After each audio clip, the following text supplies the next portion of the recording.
we're good at like maybe big, flashy, one-time things, and then we kind of like swoop into a neighborhood or a part of our communities, and then we swoop out. And it's like, that's not ministry. That's just a show.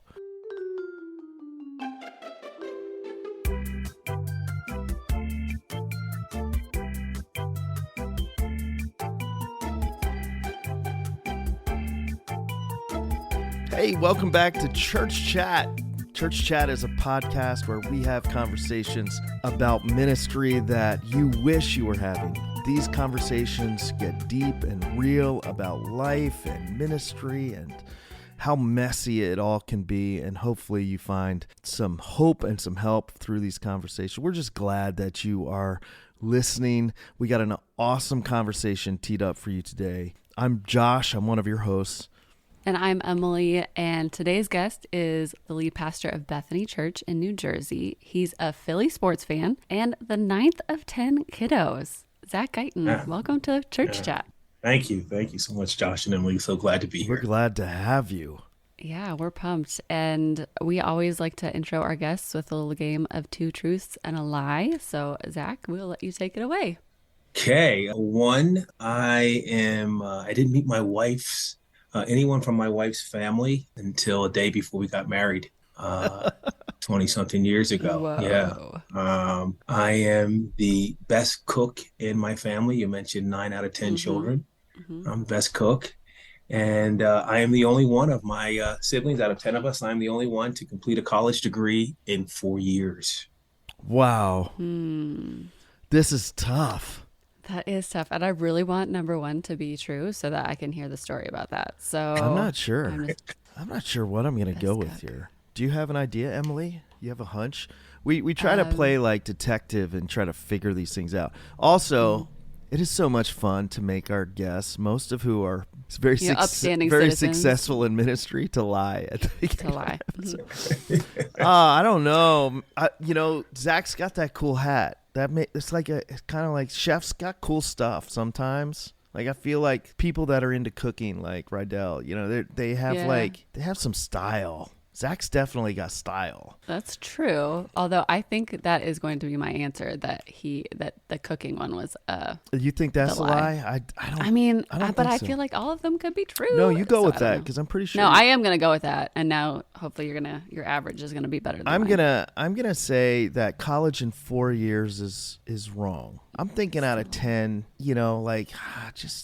I don't know. I hope he doesn't throw like it was 4 in a month. I know everybody people else. try to People try to fast trick ones us. on us. I'm and it's gonna hard. say the college one's a lie. Emily, you sticking with the Yeah, the I'm cook? sticking with the cooking one. What do you got for us? Yeah, Emily, you pegged it, man. I can't cook a lick, man. You can't see my happy dance when you're listening, but I am doing a happy dance. I'm doing really good with this game. Yeah, it's a shame. Out of my sibling, I got a couple of siblings that can a couple of brothers who can way out cook my mom, believe it or not. And I didn't get that gift. After trying a few times as a kid, my mom finally kicked me out of the kitchen and said the only thing I'm allowed to do is dishes, man. So my wife picked that up pretty early as well. She's like, okay, we'll find something else for you. That's great. First of all, Emily, you can take that happy dance and just chuck it. I'm not. No, it's just gonna gloating. Poor I sports. am I'm totally calling gloating. poor sportsmanship. Also, Yeah. Zach, man, you have so much style. I think that's what threw me off. Yeah, I'm married to a Jamaican who can really cook. Oh, And and her whole family. She got 4 brothers, and they can all really cook. Her dad is a super cook, and so all these males that are around me that can cook, and I didn't get it, man. So Okay, so I want to hear about how you only met your wife's family like the day before you got married. yeah, I didn't, because my wife came here from Jamaica as soon as she Okay. graduated from high school at 18. And so I guess she'd been here 7 years. I met her a few years after she'd been here. But so, yeah, we dated for like 3 years. And she was the only one of her 7 siblings here. And her mom literally got on a plane a day before we got married. We planned the wedding a few months ahead, but her mom's the only one got on a plane the day before, coming from Jamaica. It was her mom's first time out of warm Jamaica. Landed in cold Philadelphia Thanksgiving weekend. Stepped off the plane, said, "Oh, I don't need a coat going through the airport. I don't need a coat." And then as soon as she stepped outside, First time she ever felt temperatures below probably 60 degrees. Oh, poor. That's a rude Poor awakening. woman. It was 20 something degrees. So she stepped into that. But yeah, it was cool. So, yeah, that's awesome. And you don't have to, I don't want to like get you in trouble, but it all worked out, right? Like everybody got along. Yeah. So, yeah. 28 years later, my wife is hung in there, and we've had the privilege actually of having my mother-in-law live with us the last several years. That's great. So that's why I got two great Jamaican cooks. She must love you to leave that weather for this. Definitely. Well, man, I am so pumped to have you on here. There's a lot of people listening that are kind of like share the same kind of like organizations that we share with the EFCA and EFCA East. But there's a lot of people that are listening outside of those kind of groups too. Different people ministry. And I'm just pumped to have you on here because one, man, like you are a very influential leader in a very humble way. And I think that's just really a cool thing about you. You've sat on the boards for our district denomination. You sit on the board for the national office for the EFCA. You are a phenomenal preacher. Emily, have you ever heard Zach preach? I have not, and now I really want to. He gets it cranked up. Like I love it. I'm a big fan. I love it. But yeah, man, so I'm just pumped to have you on here. I'll let Emily intro the topic a little bit. I don't want to get too far ahead of ourselves. Yeah, so for this episode, we're kind of focusing a lot on community impact. And I know Bethany Church does incredible work in and around West Orange, New Jersey, where the church is located. So why don't you tell us a little bit about that before we launch into more specific questions? I had the privilege of being called to this church. I'm a Jersey guy, but I'm a Southern New Jersey guy. So I'm around a bunch of New York sports fans, and I'm more of a I'm completely a Philadelphia sports fan. But it lived 7 years in South Carolina doing seminary, and I never thought I'd come back up north. And as I was finishing seminary, one thing led to another. So this EFCA Church that was long time, been here since 1936, but the community had changed quite rapidly. The generation that had really built and made this church was mostly dying off and moving away. That got a call saying, hey, you want to consider this church needs somewhat of a restart, revitalization. So they took a chance on me, to be honest. First pastorate, I spent 14 years, I guess, out of seminary, working business as well as going to seminary for a number of years while I was still in the marketplace. And so we came a church. We were kind of on a clock in terms of thinking we're going to die just because of money and the drain off in the community had changed so significantly around us. But just a great group of people who embraced me. And slowly but surely, God showed us how to embrace the community. So we have over 300 middle and high schoolers who come through our after school programs every year. Everything we do, we aim to be relevant to meeting people where they're at, but we're gospel centered. So we want to make sure every young person hears the gospel. We've been a partner with Camp Orchard Hill. In fact, you mentioned me being on a couple boards. I just recently became on the Camp Orchard Hill board as well. But we've taken 75 kids or so to Camp Orchard Hill, probably about an average of 75 kids. I think one year we took 100 to Camp Orchard Hill every summer for a week since 2004. Just a community that has our part of town. We're in a very socioeconomically diverse town as well as ethnically diverse, but we border some towns that are quite urban. So some of the challenges that come with that. So our church has just embraced a lot of the at-risk youth and the low-income part of our town with relevant after-school programs in particular, and just being very gospel-centered. Yeah. So a lot of folks have been able to hear the gospel, not only young people, but adults as well, have been able to hear the gospel through this church and been a partner. The town has reached out. Town that's not known for being distinctively Christian and gospel-centered has partnered with us in many ways and pursued us for partnerships because of the relationships we have with the at-risk element, if you will, of our community. And so they've sought us out. We said, hey, we don't, we want to be relevant, but we're not going to compromise the gospel and so forth. And it's just been great to see some of the schools and certainly town council and mayors and so forth partner with us and say, we want to be a part of this, and we want to support the good thing you're bringing to the community. So We've been given some awards from school board, town council, and mayors and so forth like that over the years that recognizes the work we're doing. And yet at the bottom, we want to make sure we're getting the gospel seeds out, and God has allowed us to do that. So we're grateful. That's awesome. That's awesome. I have so many questions. Emily was ready to jump in with one too there, Yep. but I want to just kind of stop for a second and say, man, like being a part of a church restart or start, or kind of like a rebirth, that's a challenging thing to step into for your first church. You know what I mean? Like I kind of walked. Oh, yeah. I've been a part of something sort of like that. There's kind of like a restart at our church. What was that like, jumping into that, like right out of the gate? Yeah, that was, as you both know, most of us, if we knew who were in ministry, if we knew what we were getting ourselves into, we wouldn't have done it. I tell people, God has an amazing way of tricking those he calls to ministry. Because if I knew, I would not have done it. And yet, on the other end of it, you wouldn't trade the journey because of God's faithfulness and how he's drawn near to us, and how he's covered our failures and weaknesses and met us at the low points and all the ways that I've done things to really crash his plan. His redemption has been so real. So all glory be to God. But I was blessed to receive a group of people who I think on one hand, like a lot of us, they knew they needed change, but in voting for me, they knew they were voting for change. And yet the reality, once I got here and once we kind of got to know each other a little bit, it was kind of like, do we really have to change? We like each other. But desperation in some ways, if I could say it that way. We were a church that, our backs were against the wall in a sense that, change or die, which, I'm the son of a pastor.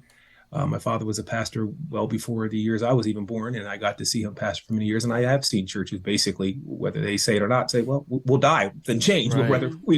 We'll just die a slow death. But a great group of people in many ways received me, and God helped us on this journey, being very intentional and yet being very committed to being a church family.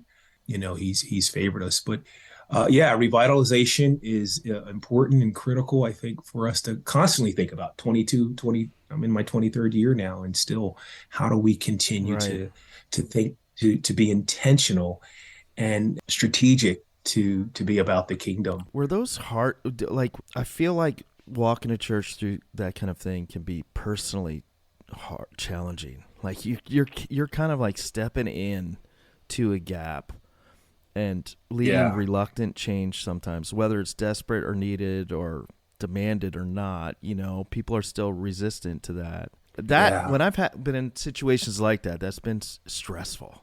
Before I ask a question, I will say, like, you wrote a post, Josh, on the EFCA East blog called 7 Ways to Change an Unchangeable Church. And it is still, and you wrote that years ago, and it is still one of our most popular posts. I totally forgot about that. Yeah. So Zach, are there certain ways you have identified through your history of this that kind of, whether you're leading a more yielding church who is willing to, go with the flow, or one of those unchangeable churches, are there just some advice you've picked up along the way of like, this is how you can steer them? Great question. I think, certainly for me, you talk about, it can be very personal and challenging. Any pastor in any leadership position, that. But so a sense of calling was very, very real. I thought I was called before I came, but those first 2 years, I remember I kept, I used to joke, not wasn't completely joking with my wife. I said, seriously, I said, honey, don't throw away the boxes. Don't throw away the boxes we moved here with, because we're going to use it. But about 2 years into it or so, I remember the Lord just graciously, I'm not one who gets a lot of mystical imprints. Oftentimes, maybe I miss someone the Lord is trying to give them, but he gave me a very sure, just confirmation in my spirit that you did not miss the calling. This is where you're supposed to be. And felt like I just was deflated. I was like, oh, I could breathe. And I just was able to rest in that the call of God. So I think that's very important in any change situation, because you're going to take your hits. You're going to feel very personal. You're not going to see the change after you give, even if the church is willing, oftentimes you give out great strategy and it flops or whatever. And the people who trusted you are looking at you like, dude, we trusted you for this. You're like, God, maybe, I can always think of other people who are better to do this job than I am, but that sense of calling was so important when like I said, I had it before I came, but those first 2 years bumping my head. And then when the Lord settled that, but the heart, I remember one of the books, I just pulled it out because I was showing someone who was asking me some questions a week or two ago. Can't think of the author's name is, I think, Dave Hansen. It was a pastoral class I had in seminary. And just one of those books that, every now and then certain books for certain people at the right moment grab your heart. But the subtitle of the book is Ministry Without Others, I think. And boy, I like to be very analytical and so forth in my thinking and strategic and always reevaluating where, how I could have done things better. But embracing that, the ambiguity, if you will, of ministry and change. Yes, you want to be very intentional. That was one of my favorite words when I got here, and it's about being intentional. And I strongly believe in that, thinking things through and being intentional. But certainly for people wired like me, you have to also embrace the level of ambiguity that comes with ministry, and embrace the level of imperfection that you feel, man, I could have done that so better. People are criticizing me, and 80% of what they're saying is dead wrong, but that little 15-20% that they're saying is right. It can really get to you. So, just God's mercy in that. So I think the heart, where I go with that book, and I brought it out a week or two ago, and it's just that theme, ministry without all the answers, and really shepherding from the heart. As Apostle Paul says there in 2 Corinthians about, despite the fact he'd been greatly wounded by the Corinthians and so forth, he said, I've kept my heart open to you. I'm keeping my heart in the game. Why won't you give me your heart? And I'm like, no, man, I'm retreating, man. I'll do the job, but I ain't keeping my heart open. And I knew that in part of the call of God for me, that he was calling me somewhere long term. And I certainly for any ministry, but I think certainly for those that we have a ministry and we feel we're called somewhere long term, that intangible, if you will, of our heart. Yeah. People are going to see your heart. They're going to hear your heart. You're going to fail at times. You're going to get it wrong. But over time, people they're going to see the heart. That if you have a heart that is genuine for the Lord, a heart to shepherd people, you have courage that the people know that you don't die on every hill, but you're willing to die on some hills that are legitimate. And they see it comes from your heart and so forth.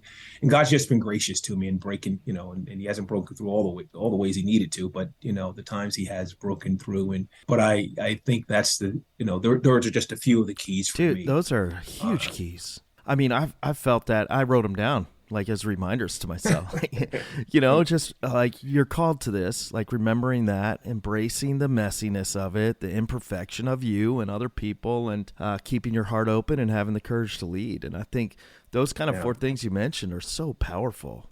And also, you're not the first guest on this podcast to have said maybe we should keep the boxes. I know, that's true. Yep. It seems like a little bit of a trend starting here. I have a feeling there's a lot of pastors with a lot of boxes in their research. Just wondering if they're going to repack them or not. Yeah. Definitely. But I like what you said about longevity in your call. I think that, obviously God calls people different places at different times, but I think there's a lot of merit to consider more of a marathon view of ministering at a certain place. Has that mindset influenced your ability to connect with the community and make an impact?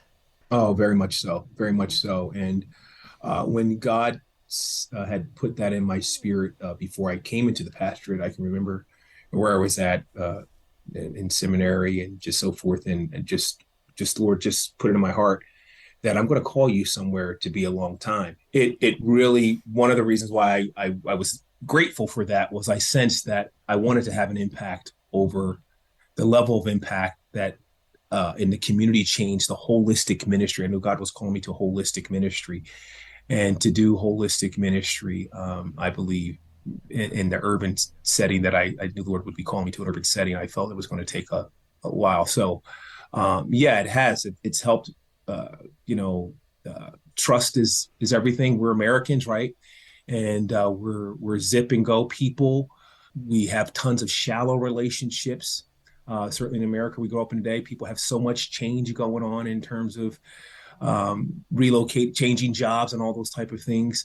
There's something about a church, I believe, and its people, its core people that are committed and stay together. because there's so much change going on. That's not, if you want to build depth, I think, in trust with the community and be able to leverage some of the assets of the community to partner with you, to trust and so forth. Those things come out of relationship. They really do. They come out of relationship.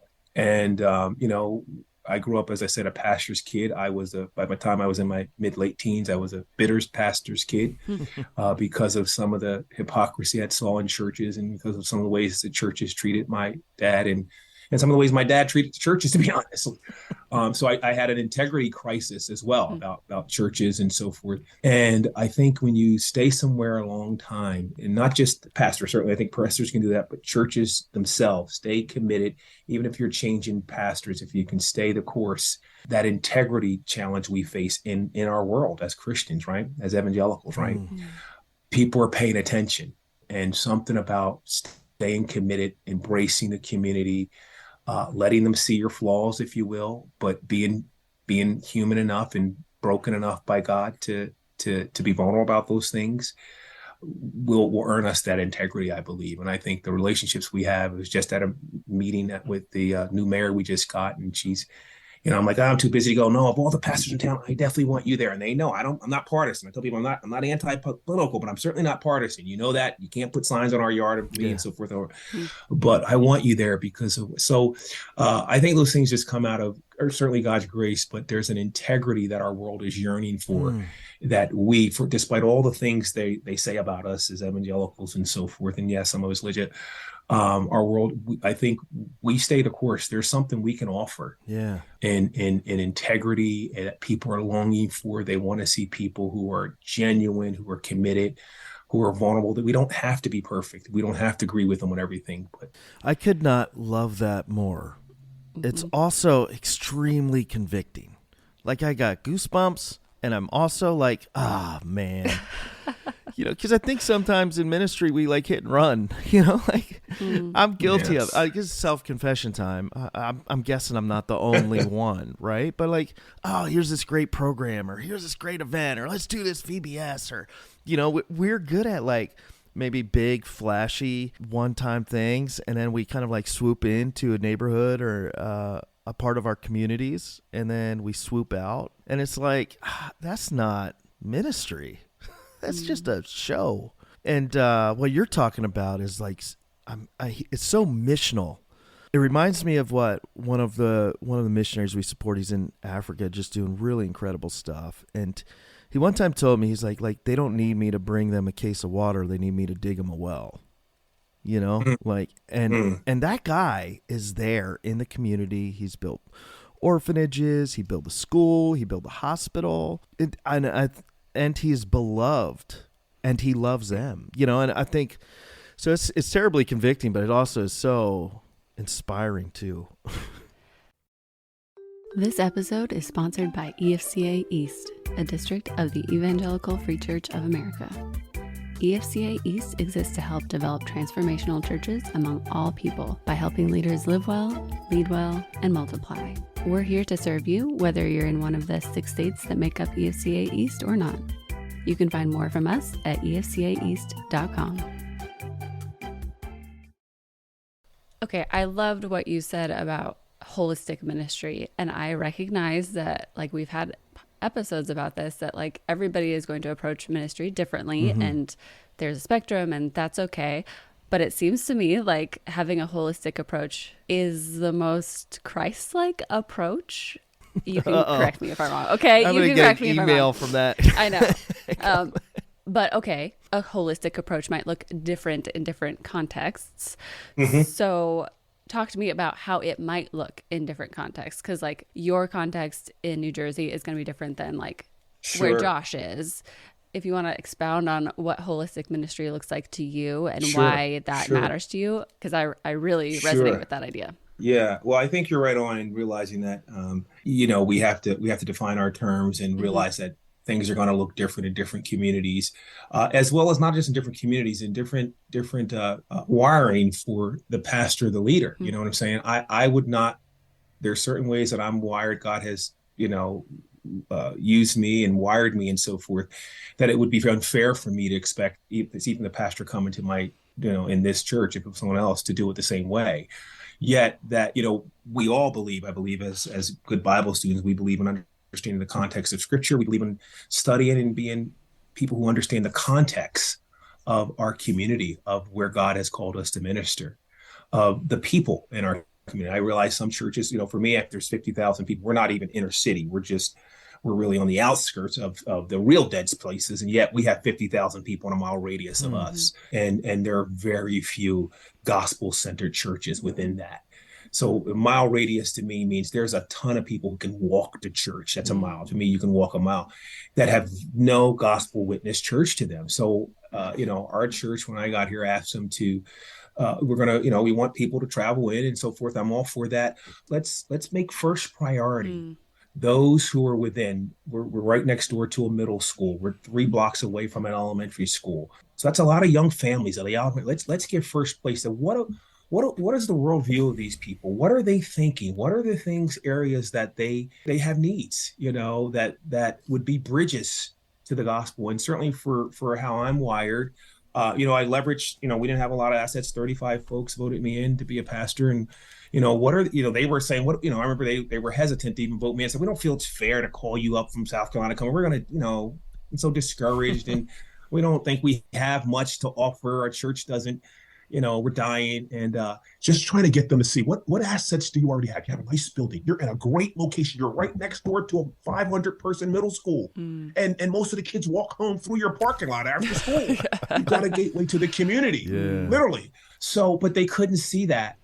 For the most part, my own wiring, I got here and they're like, oh, everything in this church has always been very organized. You knew what songs you were going to sing a month ahead of time. Those things were planned out.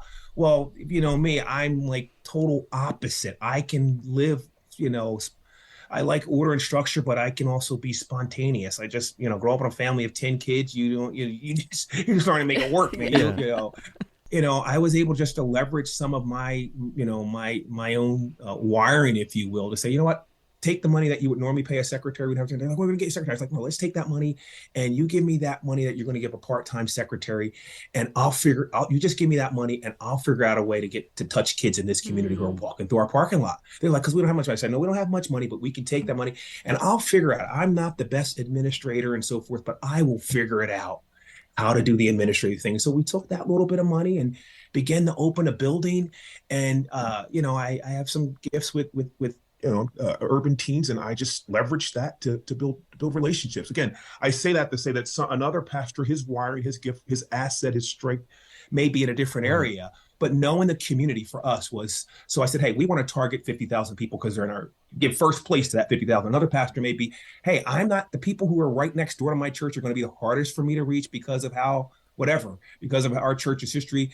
But there's a certain demographic that I know we're going to be better to reach. So I think holistically is saying, hey, what are the things in people's lives? Yes, we know we want them all to hear the gospel, but what are if it's in our town, safety is an issue in terms of we have a lot of people moving from Brooklyn and Newark because they want to get over the border into a town like West Orange because we have better school systems than the inner city, and we have a little bit more safe, it's safer community. So when we said we're going to open our doors and create a safe haven after school and create a game room for kids to play in and use our partial gym we have for kids to play and feed them food, the community just said, wow, that's just what we need. And so the town, so I think those, when I say holistic, every pastor, every church, and I think, certainly in our, I think our brand of being people who are students of the word and students of the community as evangelicals, I think a lot of people are probably being holistic in that sense of thinking, how do they connect with their community in a way, not just to give somebody a tract and hope they pray the prayer of faith,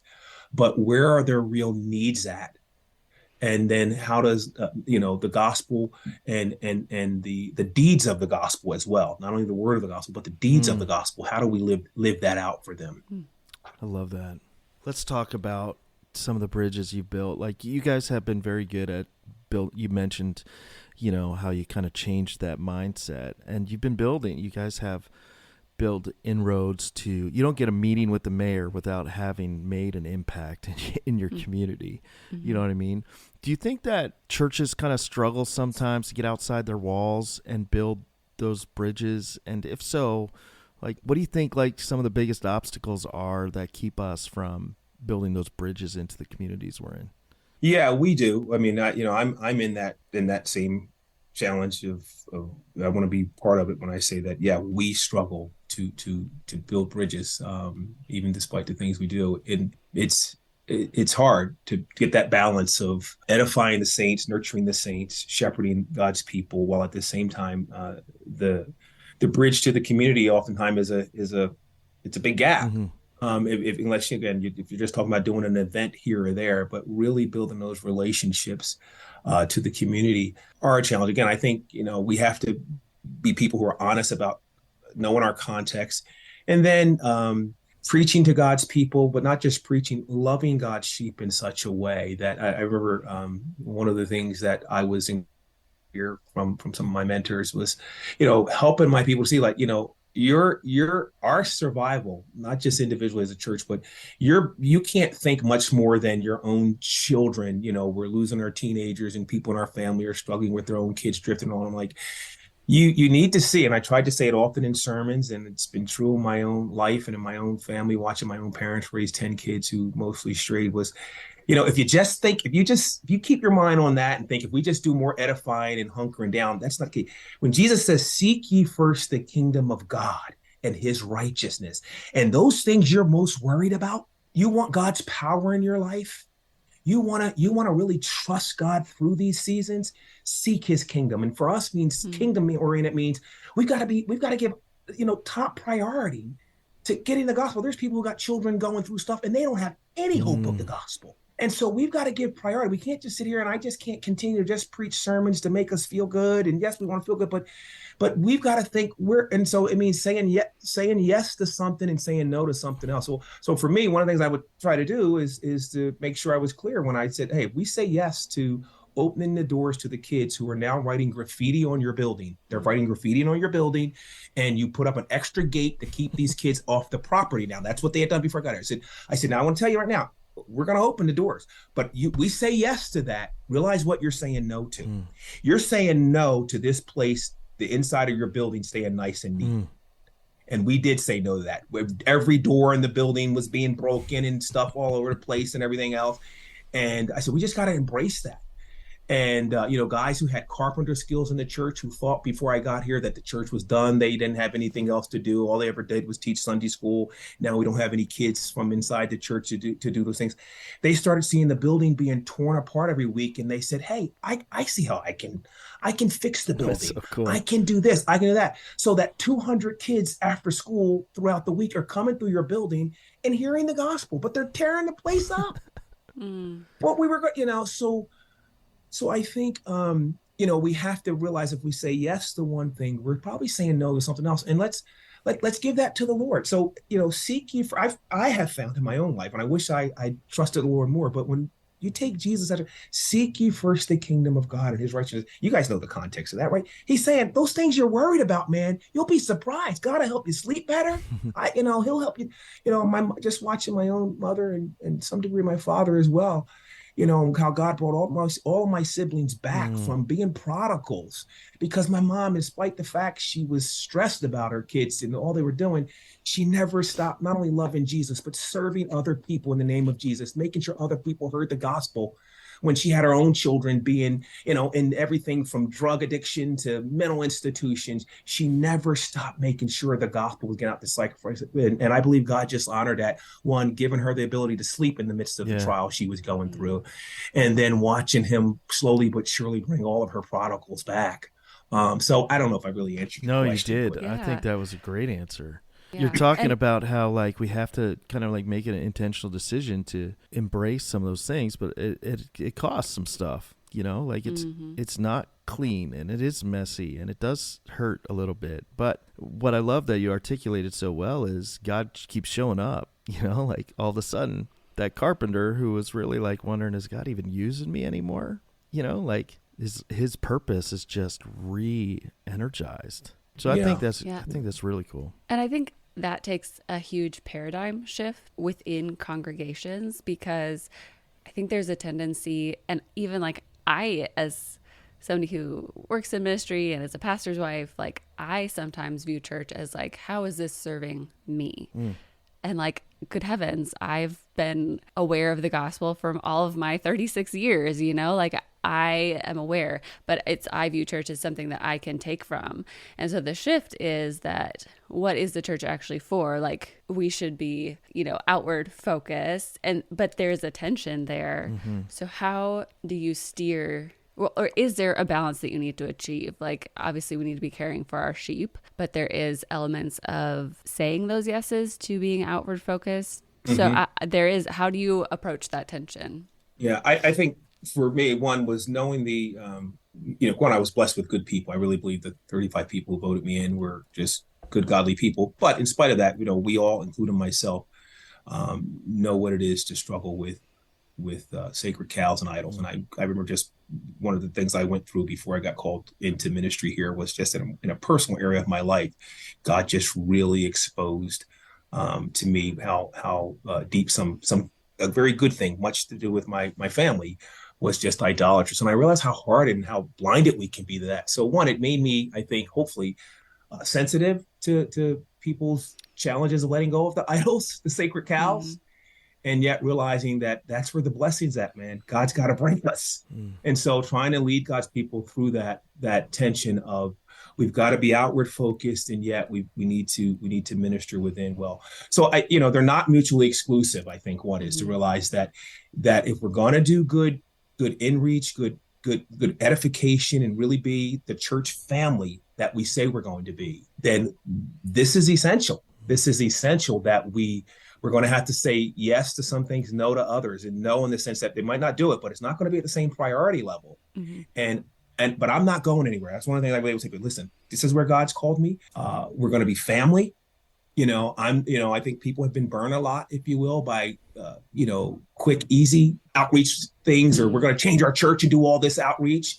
And then, you're not there to be there. You're not, or you just forget the context that you inherited as well. Like I said, I had good people. But I spent my first year or two wanting to hear everybody's story, everybody's journey. I remember two women who it was like I couldn't be their pastor because they were great people in the church and all that and serving. But it was like, I remember at two different times, they both told me their journeys of their Christian journey. And part of it was earlier and younger in their Christian life, they both had gone astray. You would have never known any of that. They were older saints and all the time. But it wasn't until like they told me that story that I got to know them and sit with them long enough to hear that. And it's like, I really became their pastor. Pastor, you think I'm this, you think I'm wonderful and I'm great, but I want to let you know my brokenness. And once they did that, it was like we were bonded and they trusted me. I think of both of them and their families saying to me later on down the road, we really don't agree with you on some of this stuff you want to do outreach wise and all that. They were my biggest supporters, though. I mean, I'm like, you didn't agree with that when I was doing that? And they're like, no. I was like, you gave extra money and everything. Like, yeah, we really thought you were crazy and stupid and dumb. But we just trusted you. We trusted God. And so when I say it's not mutually exclusive, shepherding and us being committed and me telling them from the time I came here, listen, I don't have it all figured out. Yes, I have some plans, agenda, but we're going to be family. I mean, we're going to love each other, and that's going to build us up and edify. We're going to walk through these seasons. But I'm also the pastor who's going to make sure we love in the outside, man. We're going to do that because that's for your good as well. That's how you're going to experience God.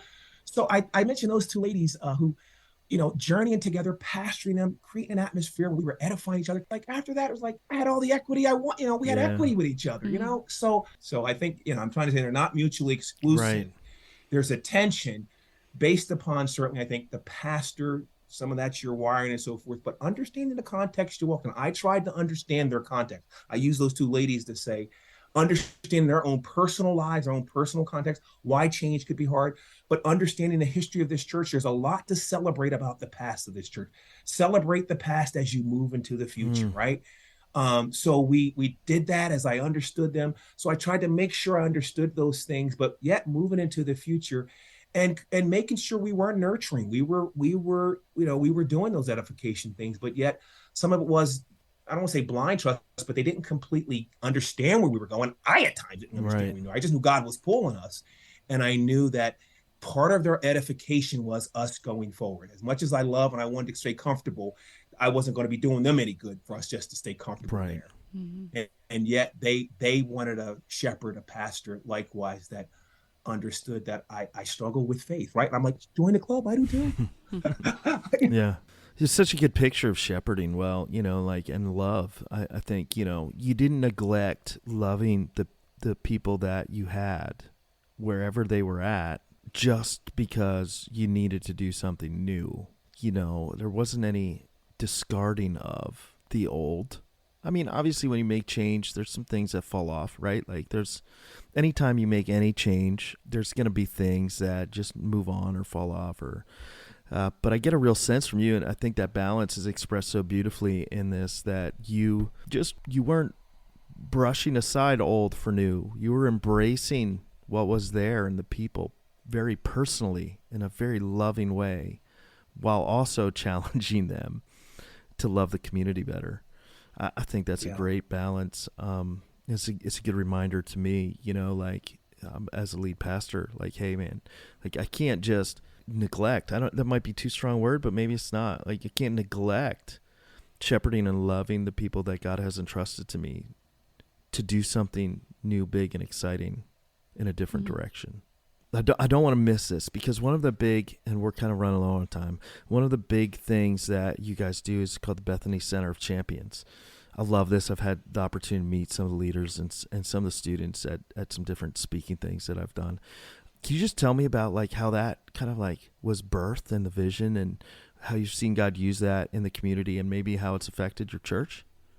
So I mentioned already, we're right next door to a middle school, 500 middle schoolers. And so really, when I first got here, we just kind of just opened the doors and told the church, hey, we're taking this gate down, that because you keep putting the gate up and the kids, they keep taking it down anyway, but you're trying to send them a message, stay off the property. We're not only going to let them on the property, we're going to let them in the building.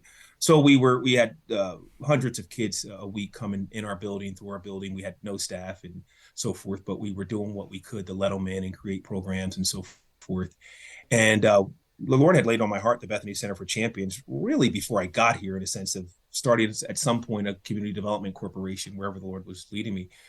So we put it in our bulletin my first year or so here, and I just said, start praying that God would give us the means and resources to do it. Well, that's sat there for 8 years in our bulletin, us praying for it. Meanwhile, kids are coming in the building. We're doing what we can with volunteers, and I think we paid one woman minimum wage to help us a couple days a week as well. But finally, 8 years into it, the mayor approached us. A group of pastors. He approached a group of pastors in the area, the larger part of town, and he was under pressure about some of the at-risk kids and so forth in the community, and some of the challenges that were being thrown at him, and accusations that were being thrown at him.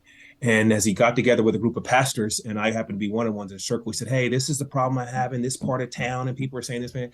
And I got maybe 6 or 7 pastors. We were sitting in a circle. They basically pointed to the mayor and said, you need to talk to him. He's in that part of town. He's already him and his church are already embracing that. So the mayor set a meeting with me and said, hey, what can I do? And we said, this is what we're doing. We actually showed him a video of kids and adults, a program we had going on here. It was a video we had made for something. We were, you already know, it's 35 Caucasians voted me in as an African-American pastor in church in a town that was trying to, work through its own issues of diversity and so forth. And here we were living it out, kingdom oriented, and 35, half of them had been, the Norwegian immigrants and children of them. And we're just loving each other and doing kingdom work together and figuring it all out. Right. And meanwhile, people of color, Haitians, African-Americans in the community are joining our church, Jamaicans. And the mayor sees this video with people living out the kingdom. Right. And he goes, wait a minute. I know some of those kids in that video. They played with my kids and they're over at your church and all these people. So he said, what can I do? We said, well, we'd like to take it to another level. And we want to start a community development. And he said, well, I can't give you any direct money, but you get it started and I'll bend over backwards to see what I can do to help resource you all and so forth. So the town has done that. They've, helped us get some grants and so forth. And knowing that we're not going to compromise our gospel mission. So out of that, we've been able to go to another level, and I hope we can go even greater levels down the road. But that's kind of how that community development officially started, was the mayor coming to us saying, I'm my back's against the wall because they're saying we're not doing enough for the at-risk kids in this part of town and so forth. And other pastors saying, talk to us. So just really serving the community. Yeah, how did starting that whole journey with the Center of Champions, has it affected your church? Yes, one, it again, you talk about change, it energized our people. What I've seen it do for 70, 80-year-old folks who, again, who come and will clean outside and inside the building, who give above and beyond financially. Some of these folks have been members for 50 years, and they've seen kids. This Madeline, I mean, the girl you met that you talked about, I mean, she's one of the poster child, like of many that I could say, who was a girl who, by all intent and purposes, and she doesn't mind me saying, I mean, if you know her family dynamic, what she grew up in, she should be probably a prostitute on the street in the inner city of Newark. And instead she's leading a ministry and beautifully married and so forth, because the people of this church loved her. When we met her, it's from 6th grade on, and she'll tell you, I didn't just find a church where I came and played and ate food after school. I found people who loved me, adults, where her mom walked out on her at 9 years old, and she was the oldest of several siblings, and her dad and all dysfunction. She says, I found family. And that story goes, 100 times plus with people that we didn't have great programs. Oftentimes didn't have great programs, but we had kids and 75-year-old, guys who'd been here forever, wondering if they had any relevance. They literally said, now, what am I going to do? I'm an old white guy. What am I going to do? You're talking about the community changing the verse. So I said, just stay and, let's just have a present. Let's see what God's do, what he'll do. And here 8-10 years later, these kids see them on the street or they tell me now, and they bump into kids that they ministered to here 10 years ago. They'll see them in the mall, and the kids, they're 30 years old, and they're running across the mall to brace them and say, you don't know what you did for me. You don't know what you all did for me, giving me a safe haven after school. I love you, your family.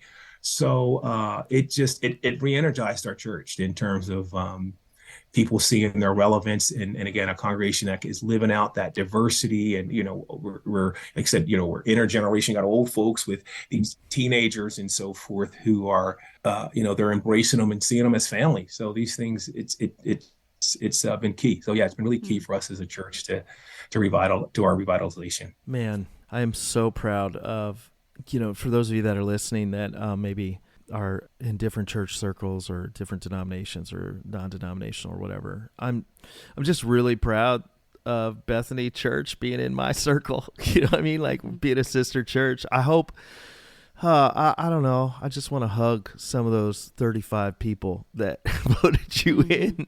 And I'm just proud to know you, and this is such a beautiful story. What would you say to a pastor or somebody who hears that and wants to do something? I mean, I'm thinking about our own context of our own church. We live in a very suburban area, but with a lot of people. And all I'm thinking of are the red tape that we would have to get through to do something, and the kind of logistical nightmare that it would be to I don't even know where we'd start, because it's a fairly affluent area. It's not at risk, so I'm thinking of the things that would keep us from doing something. But I think it's so deeply important, and an area that at least our church could grow. So what could we do, to get started? Sure. Well, I think, whether people are at risk socioeconomically or not, you and I know they're at risk of not hearing the gospel and not seeing the gospel lived out. Yep. And that's near and dear to God, and I believe to you all as his people.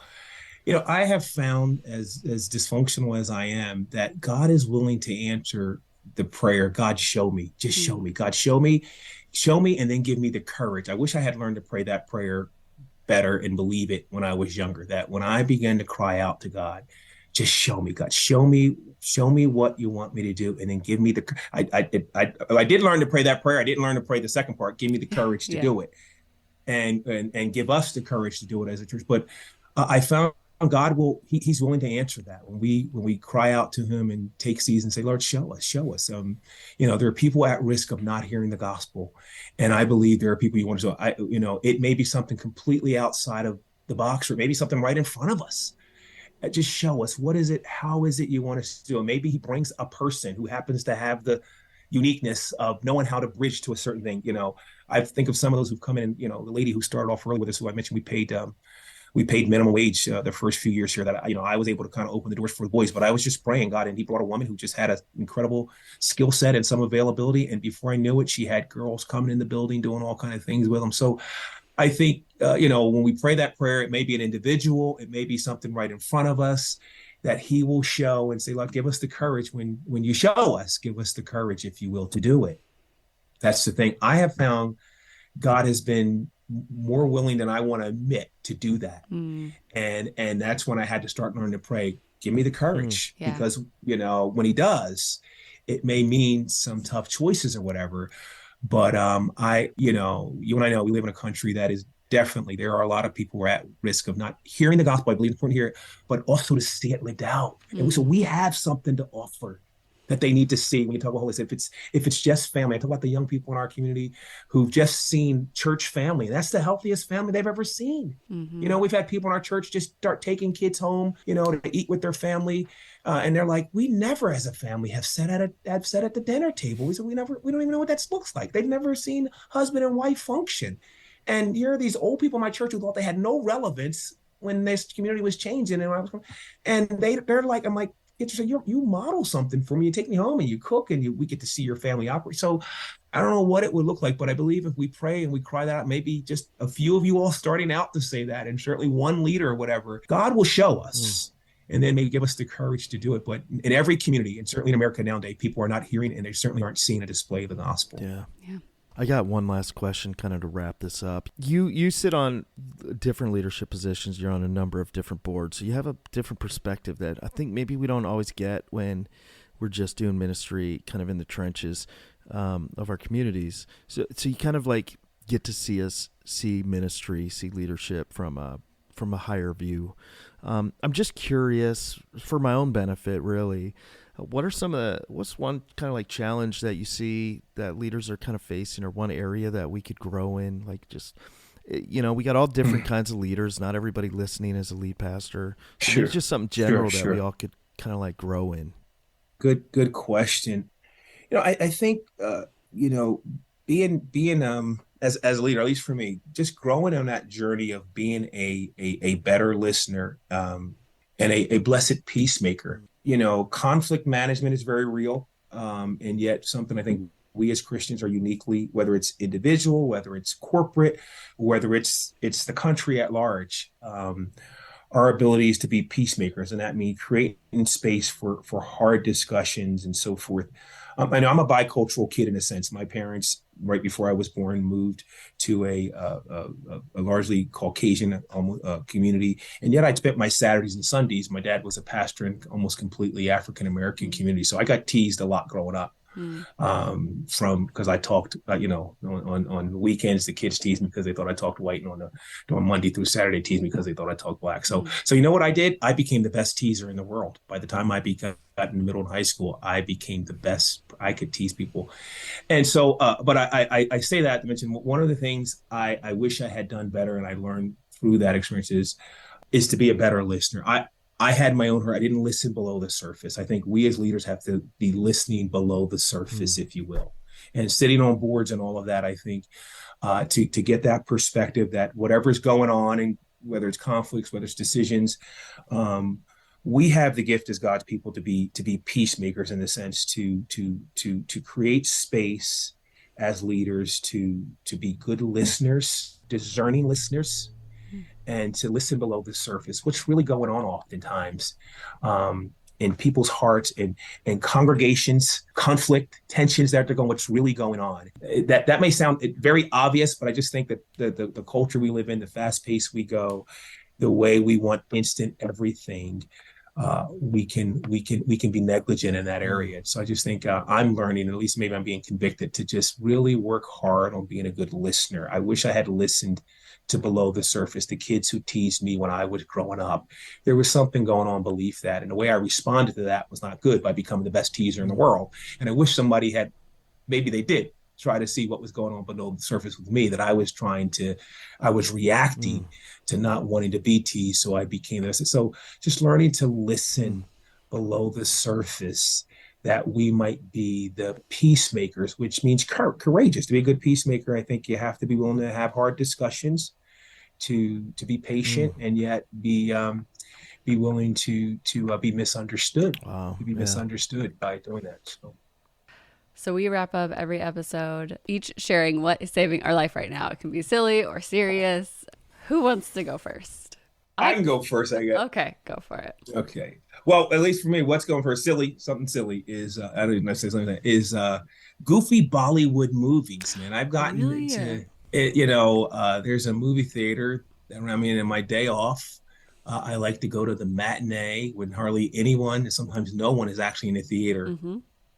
and watch these Bollywood movies that are just goofy. They're not in English, so you have to read the caption below and they kind of break out in these group dances and so forth. I'm an overthinker. I like to overthink, Yeah. and it's hard for me to, after I do a sermon or whatever Sunday, it's hard for me to kind of often Yeah. reset and just put myself in that dark theater and watching this goofy non-English. Not only is it non-English, it's not American culture Yeah. typically. Just makes me laugh and forget about things for a while and push the reset button. So I that's love mine. that. I love Yeah. it. That's great. I can go next because mine is also kind of on the silly side. I'm really hoping we got a snowstorm last week, hoping that was our last one. And so it is sunny outside, which means I need to wear sunscreen or this fair skin will get burned. And Trader Joe's makes amazing face sunscreen. It was a random find, picked it up because it was inexpensive, and it is amazing. So anybody who goes to Trader Joe's should pick it up. I can't believe Trader Joe's cool. just got a shout out. And by the way, we're not sponsored in any way. No, by not Trader- sponsored by Trader Joe's. or sunscreen. Neither Yes. of those things. But if No, sunscreen would everybody like should wear to kick sunscreen. in a little support, we are more than willing Yeah. to listen.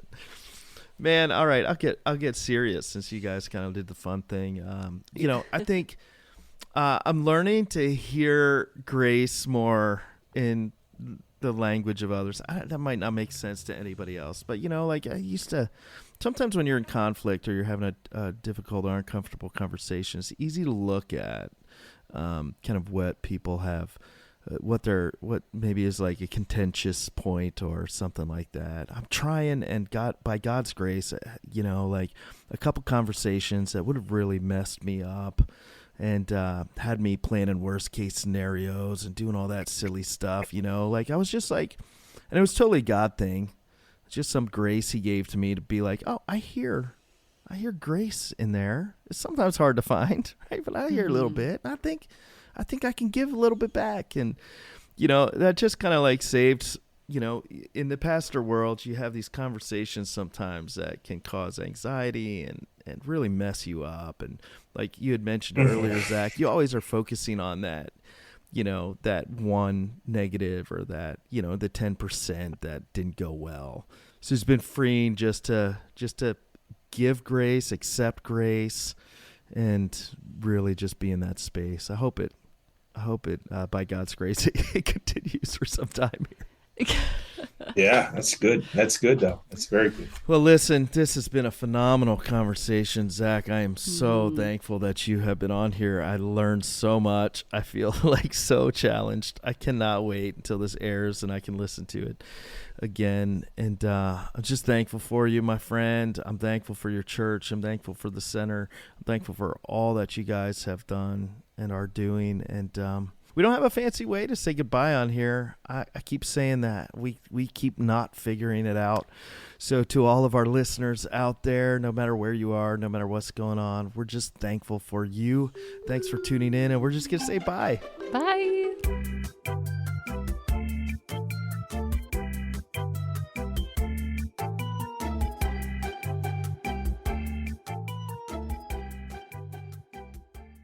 The Church Head Podcast is for educational purposes only. We dive deep into important and sometimes sensitive conversations and topics about life in ministry. Please know that the views and opinions expressed in this podcast are solely the views and the opinions of the guests and the hosts and do not necessarily represent the organizations that we work for. Nor should our views or opinions be considered a full perspective of circumstances that may be mentioned in this podcast. Our perspectives are limited, and so will be this podcast. What we hope to do is have conversations and spark greater conversations that will lead leaders and their organizations towards greater health. The Church Chat Podcast is edited by Emily Gardner and produced by Emily Gardner and Josh Ott. The Church Chat podcast is supported by EFCA East, an Eastern district of the Evangelical Free Church of America covering 6 states. EFCA East helps leaders live well, lead well, and multiply, helping churches find new vitality and multiply transformational churches on the East Coast. The EFCA is multiplying transformational churches among all people. For more information, visit efcaeast.com. We hope you enjoyed this podcast and can't wait to see you on the next Church Chat episode.